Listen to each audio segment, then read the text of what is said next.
Profile.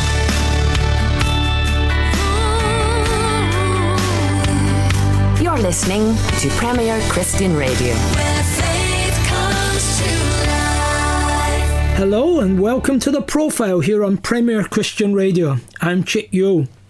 Today on the show, I'm speaking to Chris Bowater. For more than 4 decades, Chris has been one of our most loved and respected songwriters, giving us worship classics such as Jesus Shall Take the Highest Honour and Faithful God. I began by asking him why songs are so important in our corporate worship and in our personal experience. What makes a great song? Well, somebody once wrote a song which says, I want to teach the world to sing in perfect harmony. There's something that is unbelievably powerful about singing and about song. Somebody else once said, I'm not sure who it wasn't me, but they said they'd rather write the songs that the world sings and the laws they live by. And I think that's quite a revealing comment because songs form a generation. Songs form truth in us, they form anarchy in people. As well. They are summaries of society.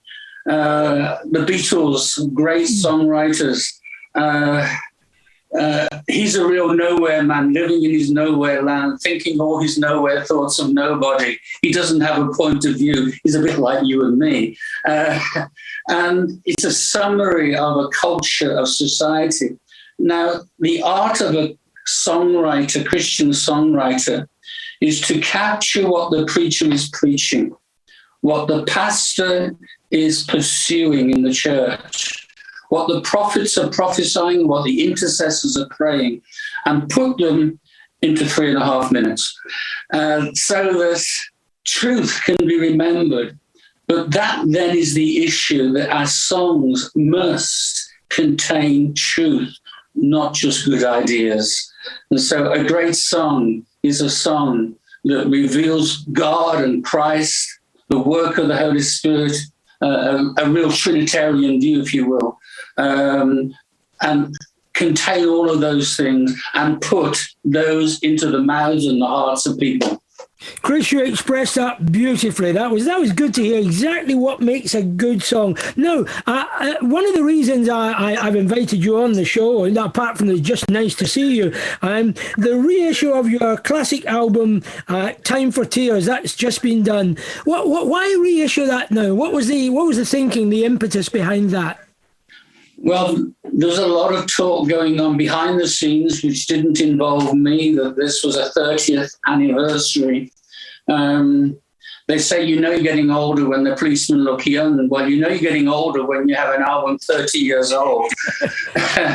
And 30 years is quite an interesting phase in the church history. But Time for Tears for me was very relevant, because I'd done albums before of songs where each song was separate and contained in itself. But Time for Tears was my first studio album that tried to replicate what we do live. And so there was a continuity within the album, a flow, if you will, of songs, so that there's a consistency of theme and music, and it grows and develops and takes people on a journey.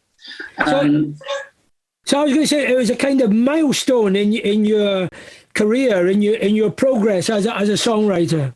For me, Time for Tears was almost like a landmark. It's like a benchmark for me, most definitely.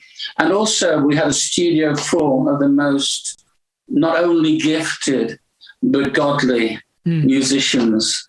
And the way that then came together was amazing.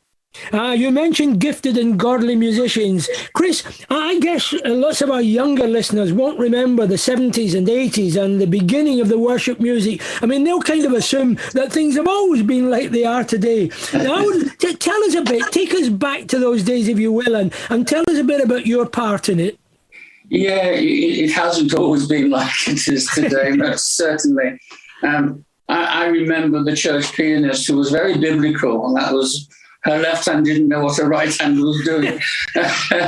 And the Hammond organ was on the opposite side to the piano, and never the twain did meet.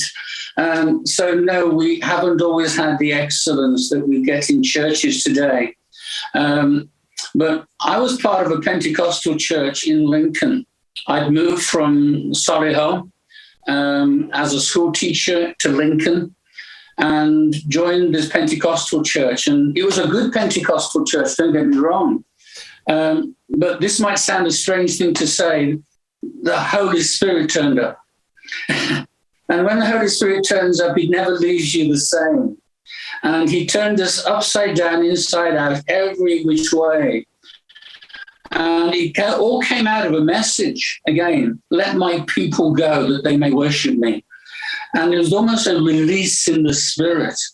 And I ended up writing worship songs morning, noon, and night. I'm not even sure whether I wrote them. I think I just caught them. I think heaven was throwing these songs out back in the 70s. And I'll say, I'll have that one, I'll have that one, I'll have that one.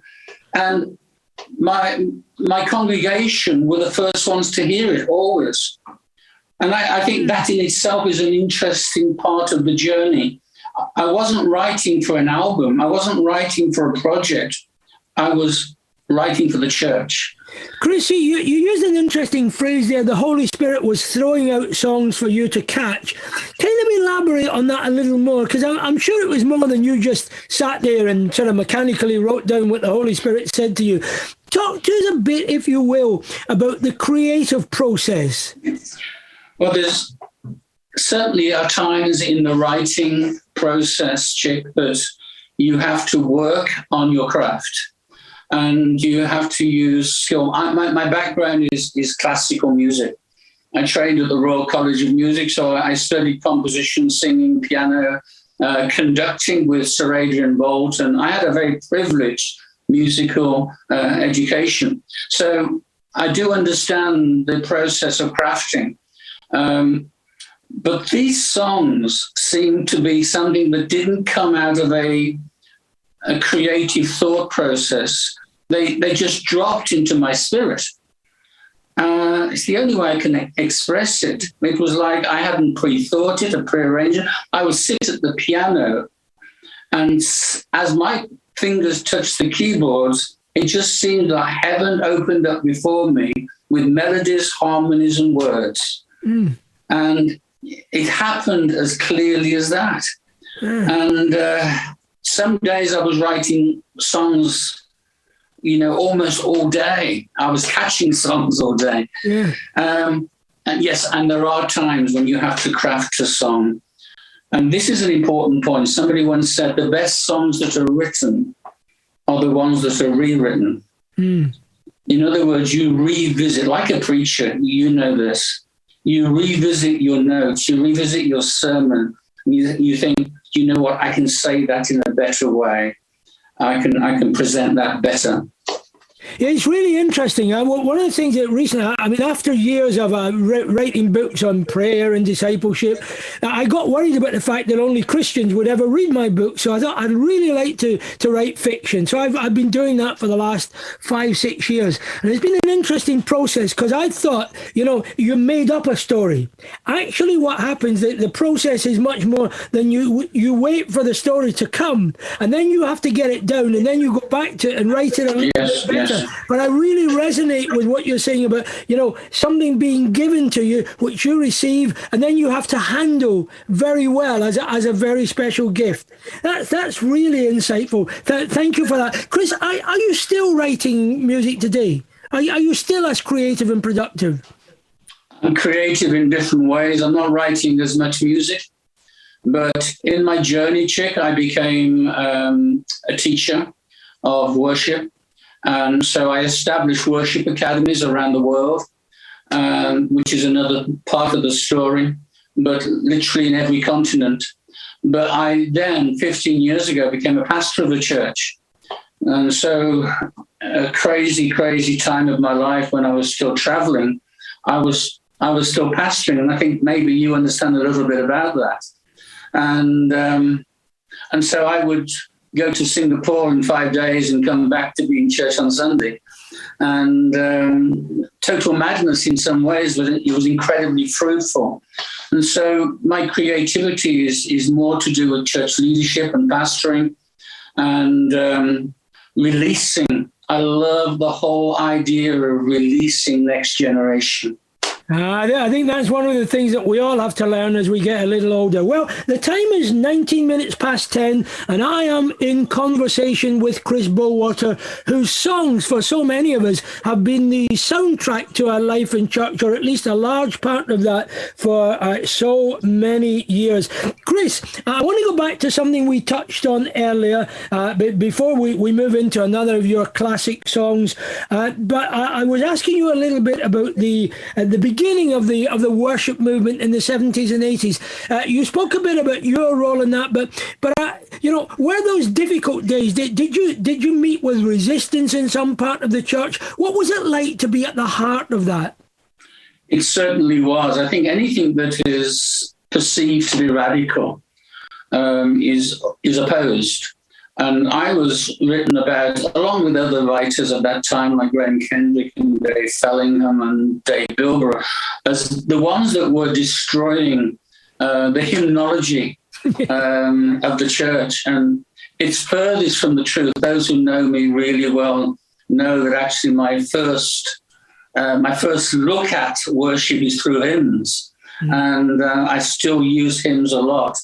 But yes, we were criticized, and even the introduction of instruments into church, which we now take for granted, it was difficult. I remember taking a guitar into a church, not because I'm a guitarist, but I was carrying it for a friend. And I was stopped at the door by a small elder. And there's not many people that have to look up to me because I'm not that tall myself. But he looked up at me, he says, "Young man, what have you got in that guitar case?" And I thought the clue is in the question, but anyway, I went with it. I said, "My sandwiches, sir." And he said, "Look, don't try to be funny." I said, "Honestly, my sandwiches are in this guitar case." And then he turned to me, he said, "I want you to promise me, if you play that guitar in this church, you won't wiggle your hips." I said, "Excuse me." I said, "Why is that a problem?" He said, "Because Elvis Presley wiggles his hips, and we won't have any of that in this church." And I wasn't sure who had the biggest problem.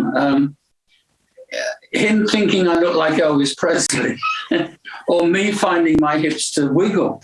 But there was just automatically a resistance to change. Chris, That's what it was, and that still is the same. That's a wonderful story. I'm crying listening to that. You can play that guitar as long as you don't wiggle your hips. And it is interesting, that kind of prejudice. Much of my ministry, and certainly my background is in the Salvation Army, where music was very much part of it. But I do remember those days too, where in a part of the church where music had featured so much, but the production of a guitar, initially, I remember the reaction to the joy strings and some of the prejudice. Yeah. So, yeah, the Lord's people sometimes can become very conservative with a small c. Hey, I'm in conversation with Chris Bowater. It's 22 minutes past 10. Got time to ask you something just quickly before we take another of your classic songs, Chris, and then we'll be talking again after that. But I just want to ask you, how has your understanding and experience of worship developed over the years? We need to always understand that change is here to stay. In other words, it's always going to change. It's always going to move forward.